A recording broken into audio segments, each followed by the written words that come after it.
اس کو لوگ انسان بھی نہیں کہتے، میت نام ہی بدل جاتا ہے اس کا۔ تو اللہ تعالیٰ نے وہاں عبد کا لفظ استعمال فرمایا ہے اس بات کو بتلانے کے لیے کہ اللہ کے نبی صلی اللہ علیہ وسلم کا یہ سفر خواب کا سفر نہیں تھا جیسا کہ لوگ کہتے ہیں، اللہ کے نبی صلی اللہ علیہ وسلم کا یہ سفر روحانیت کا سفر نہیں تھا کہ انسان یہاں سے بیٹھ کر ایک توجہ ڈال دے اور آسمان پر پہنچ جائے، ایک توجہ ڈال دے مسجد اقصی پہنچ جائے، ایک توجہ ڈال دے اور عرش پر پہنچ جائے اور پھر وہاں سے سیکنڈوں میں اور لمحوں میں آ جائے۔ یہ توجہات کا سفر نہیں تھا، یہ روحانیت کا سفر نہیں تھا، بلکہ یہ جسم کے ساتھ روحانیت کا سفر تھا۔ اللہ کے نبی صلی اللہ علیہ وسلم جسم کے ساتھ گئے، اگر روح کے ساتھ اور خواب میں جانے کی بات ہوتی تو خواب میں تو کوئی بھی کہیں بھی چلا جاتا ہے۔ اللہ کے نبی صلی اللہ علیہ وسلم کی خصوصیت ہے معراج، آسمان پر جانا، تو خصوصیت اسی وقت ہوگی جبکہ جسم سے جایا جائے۔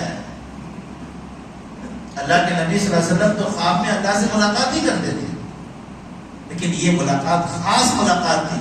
اللہ تعالیٰ نے اپنے محبوب کی دلجوئی کے واسطے، غم کو ہلکا کرنے کے واسطے کہ جو اتنے دنوں سے غموں سے نڈال ہو چکے تھے، اپنے خاص شرف ملاقات کے واسطے ان کو اس دنیا سے اس دنیا میں بلایا، فرش سے عرش پر بلایا۔ یہ کوئی روحانیت کا سفر نہیں تھا بلکہ جسم کے ساتھ اللہ کے نبی صلی اللہ علیہ وسلم براق پر سوار ہوئے۔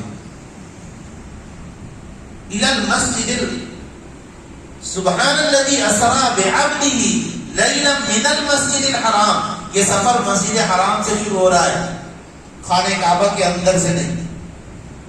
مسجد حرام چاروں طرف جو کعبہ تعالیٰ سا ہے اس کے چاروں طرف جو مسجد بنی ہوئی ہے اس کا نام ہے مسجد حرام، کیونکہ وہیں پر ام ہانی رضی اللہ عنہا کا گھر تھا، وہیں سے سفر شروع ہوا ہے۔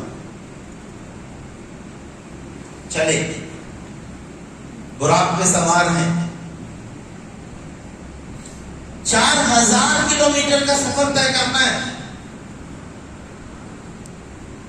مسجد حرام سے مسجد اقصی تقریباً 4000 کچھ کلومیٹر ہے۔ اتنا لمبا سفر ہے اور رات میں ہونا ہے۔ اللہ تعالیٰ نے اس کے لیے براق جانور کو اختیار کیا، جو بھیجا ہے براق جانور۔ تحقیق کرنے والوں نے لکھا ہے کہ براق برق سے بنا ہے۔ برق کے بناتے ہیں بجلی، اور بجلی کی رفتار کیا ہے؟ 2,86,000 کلومیٹر کے حساب سے بجلی سفر کرتی ہے۔ اللہ کے نبی صلی اللہ علیہ وسلم کا نام، کہ اس سواری کا نام براق اسی لیے ہے کہ وہ اس سے کہیں تیز رفتار سے سفر کر رہی تھی۔ اب اللہ کے نبی صلی اللہ علیہ وسلم کا جو مسجد حرام سے مسجد اقصی تک کا سفر ہے وہ کتنے منٹ میں ہوگا آپ سوچ لیں؟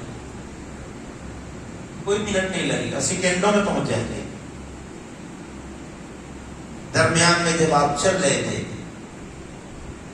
اس میں بھی ٹائم لگا ہوگا، لیکن وہ ٹائم ہم گن نہیں سکتے، اس ٹائم کو ہم متعین نہیں کر سکتے، اس لیے کہ ٹائم اس وقت ہم گنیں گے اور متعین کریں گے جب آپ کے گھڑی کی سوئی چل رہی ہو، سیکنڈ چل رہا ہو، منٹ چل رہا ہو۔ لیکن اگر سیکنڈ رک جائے اور منٹ رک جائے تو آپ گھڑی کو دیکھ سکتے ہیں، گن نہیں سکتے۔ منٹ کتنا ہوا آپ نہیں سمجھ سکتے۔ کائنات کا نظام روک دیا گیا، کائنات کے گھڑی کی سوئی رک گئی۔ اب پتہ ہی نہیں ہے کہ کتنے سیکنڈ، کتنے منٹ، کتنے گھنٹے، کتنی راتیں، کتنے دن چلے گئے، کچھ نہیں بول سکتے۔ لیکن ہماری نگاہ میں تو یہی ہے کہ سیکنڈوں میں یہ لمحہ طے ہوا ہے۔ اللہ کے نبی صلی اللہ علیہ وسلم نے اس راستے کو طے فرما دیا۔ آپ پہنچ گئے مسجد اقصی میں۔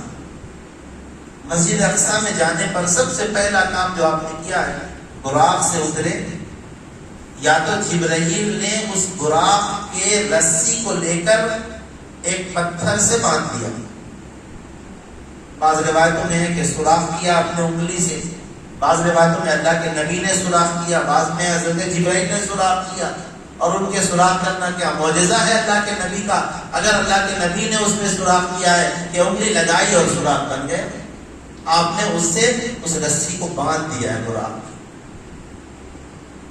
یہ بتانے کے لیے اپنی امت کو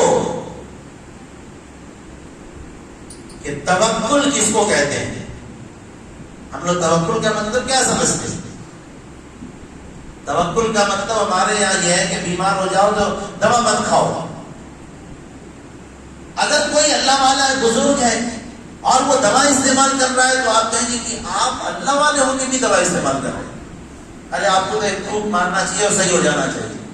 آپ کو بھی دوا کی ضرورت ہے، آپ کو بھی کھانے کی ضرورت ہے، بغیر کھائے آپ کو زندہ رہنا چاہیے. آپ کو پینے کی ضرورت ہے، آپ بغیر پیے ہوئے زندہ رہنا چاہیے، اس لیے کہ آپ کو اللہ والے.